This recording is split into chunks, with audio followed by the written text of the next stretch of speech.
Hi ಎಲ್ಲರಿಗೂ ನಮಸ್ತೆ, welcome back to Aishwarya YouTube channel. ಎಲ್ಲರೂ ಹೇಗಿದ್ದೀರಾ? ಇವತ್ತು ಶನಿವಾರ, ಹಾಗೆ ಏಕಾದಶಿ ಇರೋದ್ರಿಂದ ಹಸ್ಬೆಂಡ್ ಮತ್ತು ನಾನು ಉಪವಾಸ ಇದ್ದೀವಿ. ಬೆಳಿಗ್ಗೆ ಯಾವಾಗಲೂ ಅಷ್ಟೇ ಶನಿವಾರ ಹಸ್ಬೆಂಡೇ ಪೂಜೆ ಮಾಡೋದು. ಹಾಗೆ ಇವತ್ತು ಶ್ರೀನಿ ಆಫ್ ಡೇ ಅಲ್ವಾ, ಅವನಿಗೆ ಲಂಚ್ ಪ್ಯಾಕ್ ಮಾಡೋಣ ಅಂತ ಊಟ ತಿನ್ನಿಸ್ತಾ ಇದ್ದೀನಿ. ಫಸ್ಟ್ ಊಟ ತಿನ್ನಿಸ್ಬಿಟ್ಟು ಆಮೇಲೆ ಇವತ್ತು ಸ್ನ್ಯಾಕ್ಸ್ ಆಗಿರೋದ್ರಿಂದ ದಾಳಿಂಬೆ ಹಣ್ಣಿತ್ತು ಅಂತ ದಾಳಿಂಬೆ ಹಣ್ಣು ಕಟ್ ಮಾಡಿ ಅವನಿಗೆ ಬಾಕ್ಸಿಗೆ ಹಾಕ್ಕೊಟ್ಟೆ. ಹಾಗೆ ಇಲ್ಲಿ ಶ್ರೀಕರ್ ಕೂಡ ಕೇಳ್ತಾ ಇದ್ದೇನೆ, ಅವನಿಗೆ ಹಣ್ಣಂದರೆ ತುಂಬ ಇಷ್ಟ. ಅವನಿಗೆ ಹಾಕ್ಕೊಟ್ರೆ ಅವನು ಸುಮ್ಮನೆ ತಿನ್ಕೋತಾನೆ. ಅದಾದಮೇಲೆ ನಾನು ಕೂಡ ಫ್ರೆಶ್ ಅಪ್ ಆಗಿ ಒಂದು ಉದ್ದಿನ ಕಡ್ಡಿನ ಬೆಳಗ್ದೆ. ಒಂದು ಹನಿ ಕೂಡ ನೀರು ಕುಡ್ದಿಲ್ಲ, ಆ ರೀತಿ ಉಪವಾಸನ ಮಾಡ್ತಾಯಿದ್ದೀವಿ. ಅದಾದಮೇಲೆ ನಾನು ಕೂಡ ಫ್ರೆಶ್ ಅಪ್ ಆಗಿ ತುಳಸಿ ಪೂಜೆ ಮಾಡಿಬಿಟ್ಟು ಫಸ್ಟ್ ಟೈಮ್ ನಾನು ಒಂದೆರಡು ದಿವಸ ಬೈಕ್ ಮುಂಚೆ ಓಡಿಸ್ತಾ ಇದ್ದೀನಿ. ಶುಕ್ರವಾರ ಹಾಗೆ ಗುರುವಾರ ಸ್ವಲ್ಪ ಹಾಗೆ ಅಲ್ಲೇ ಬೈಕ್ನ ಓಡಿಸ್ತಾ ಇದ್ದೆ. ಇವತ್ತು ಶ್ರೀನಿನ ಕರ್ಕೊಂಡು ಬರೋಣ ಅಂತ ಸ್ಕೂಲ್ಗೆ ಬೈಕ್ನ ತೊಗೊಂಡೋಗ್ತಾ ಇದ್ದೀನಿ. ಫಸ್ಟ್ ಟೈಮ್ ಸ್ವಲ್ಪ ಭಯ ಇತ್ತು, ಹೇಗೋ ಏನು ಅಂತ. ಆದರೂ ಪರವಾಗಿಲ್ಲ, ಕರ್ಕೊಂಡು ಬಂದೇ ಬರೋಣ ಇವತ್ತು ಅಂತ ಬೈಕ್ ತೊಗೊಂಡು ಸ್ಕೂಲ್ ಹತ್ರ ಹೋದೆ. ಚೆನ್ನಾಗೇ ಆರಾಮಾಗೆ ಬಂದೆ, ಏನೂ ಭಯ ಅಂತ ಅನಿಸ್ಲಿಲ್ಲ. ಇಲ್ಲಿ ನೋಡಿ ಪಾರ್ಕಿಂಗ್ ಮಾಡಿದ್ದೀನಿ. ಇವಾಗ ಸ್ಕೂಲ್ ಹತ್ರ ಹೋಗ್ಬಿಟ್ಟು ಶ್ರೀನಿನ ಕರ್ಕೊಂಡು ಬರ್ತೀನಿ. ಇನ್ನೂ 5 ನಿಮಿಷ ಇತ್ತಲ್ವ, ತುಂಬ ಬಿಸಿಲಿತ್ತು. ನಾನು ಉಪವಾಸ ಇರೋದ್ರಿಂದ ಕೈಕಾಲೆಲ್ಲ ಫುಲ್ ಶಿವರ್ ಆಗ್ತಾಯಿತ್ತು. ಬೇಗ ಸ್ಕೂಲ್ ಬಿಡಲಿ ಅಂತ ಕೇಳ್ಕೊತಾ ಇದ್ದೆ. ನಾನು ಸ್ಕೂಲ್ ಬಿಟ್ಟು ಅವನು ಕರ್ಕೊಂಡು ಬೈಕಲ್ಲಿ ಕೂರಿಸ್ಕೊಂಡು ಮನೆಗೆ ಬಂದೆ. ಮನೆಗೆ ಬಂದು ಸ್ವಲ್ಪ ಹೊತ್ತು ರೆಸ್ಟ್ ಮಾಡಿ ಆಮೇಲೆ ಸಂಜೆ ಇದು ಸ್ಯಾರಿ ಹಾಕ್ಕೊಂಡಿದ್ದೆ, ದೇವಸ್ಥಾನಕ್ಕೆ ಹೋಗ್ಬಿಟ್ಟು ಬರೋಣ ಅಂತ. ಇವ್ರ ನೆರಿಗೆ ಸ್ವಲ್ಪ ಸರಿ ಮಾಡ್ತಾಯಿದ್ದಾರೆ.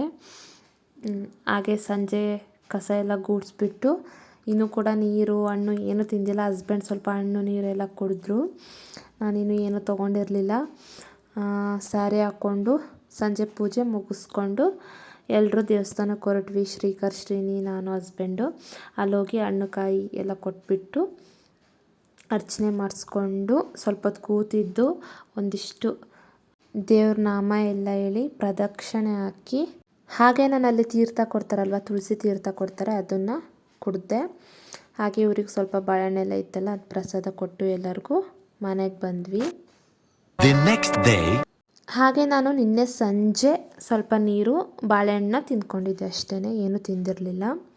ಅದಾದಮೇಲೆ 5:15 ಎದ್ಬಿಟ್ಟು ಮನೆಯೆಲ್ಲ ಗೂಡಿಸಿ ನಾನು ಫ್ರೆಶ್ ಅಪ್ ಆಗಿ ಇವಾಗ ಸಿಹಿ ಪೊಂಗಲ್ ಮಾಡ್ತಾಯಿದ್ದೀನಿ. ಬನ್ನಿ ಹೇಗೆ ಮಾಡೋದು ಅಂತ ಕ್ವಿಕ್ಕಾಗಿ ನೋಡೋಣ. ಫಸ್ಟ್ ಒಂದು ಕುಕ್ಕರ್ನ ಇಟ್ಕೊಂಡಿದ್ದೀನಿ.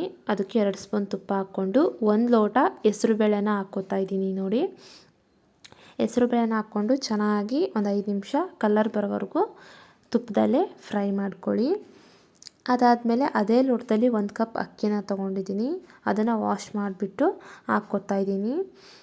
ಅದಾದಮೇಲೆ 2 ಲೋಟ ಬೇಳೆ ಮತ್ತು ಅಕ್ಕಿಗೆ ನಾನಿಲ್ಲಿ 6 ಲೋಟ ನೀರನ್ನ ಹಾಕ್ಕೊಂಡಿದ್ದೀನಿ.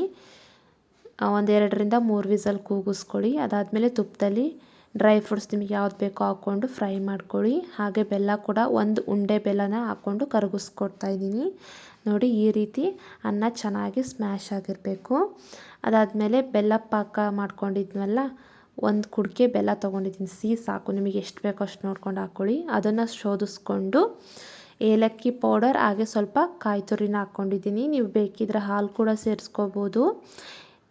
ಈಗ ಇದನ್ನು ಚೆನ್ನಾಗಿ ಮಿಕ್ಸ್ ಮಾಡಿಕೊಂಡು ನಾವೇನು ಡ್ರೈ ಫ್ರೂಟ್ಸ್ನ ತುಪ್ಪದಲ್ಲಿ ಕರ್ಕೊಂಡಿದ್ವಲ್ಲ ಅದನ್ನು ಹಾಕ್ಕೊಂಡು ಸಣ್ಣ ಫ್ಲೇಮಲ್ಲಿ ಒಂದು 5 ನಿಮಿಷ ಚೆನ್ನಾಗಿ ಫ್ರೈ ಮಾಡಿಕೊಂಡ್ರೆ ರೆಡಿ ಆಗುತ್ತೆ. ಹಾಗೆ ನೈವೇದ್ಯಕ್ಕೆ ಪ್ರಸಾದ ಇಟ್ಬಿಟ್ಟು ನಾನು ಕೂಡ 8 ಗಂಟೆ ಒಳಗೆ ಪೂಜೆ ಮಾಡಬೇಕಂತ ಇದ್ದಿದ್ದು. ನಾನು 7:15ಗೆ ಎಲ್ಲ ಮುಗಿಸ್ಬಿಟ್ಟೆ. ಪೂಜೆ ಎಲ್ಲ ಮಾಡಿಬಿಟ್ಟು ಪ್ರಸಾದ ಎಲ್ಲ ನೈವೇದ್ಯ ಮಾಡಿ ನಾನು ಕೂಡ 8 ಗಂಟೆ ಒಳಗೆ ಊಟ ಮಾಡಬೇಕು ಅಂತ ಇತ್ತು. ನೀರು ಮತ್ತು ನಾನೇನು ಪ್ರಸಾದ ಮಾಡಿದ್ನಲ್ಲ ಅದನ್ನು ನಾನು ತಿಂದ್ಕೊಂಡು ಎಲ್ಲರಿಗೂ ಪ್ರಸಾದ ಕೊಟ್ಬಿಟ್ಟು ಬಂದೆ. ನಮ್ಮದು 5 ಮನೆ ಇದೆ ಅಲ್ವಾ, ಎಲ್ರಿಗೂ ಪ್ರಸಾದ ಕೊಟ್ಬಿಟ್ಟು ಬಂದೆ. ಹಾಗೆ ಭಾನುವಾರ ಉಪವಾಸದ ದಿನ ಮುಗೀತು. ಶನಿವಾರ ಬೆಳಗ್ಗೆಯಿಂದ ಉಪವಾಸ ಇದ್ದು ಭಾನುವಾರ ಬೆಳಗ್ಗೆ ಪ್ರಸಾದನ ತಿಂದ್ಕೊಂಡು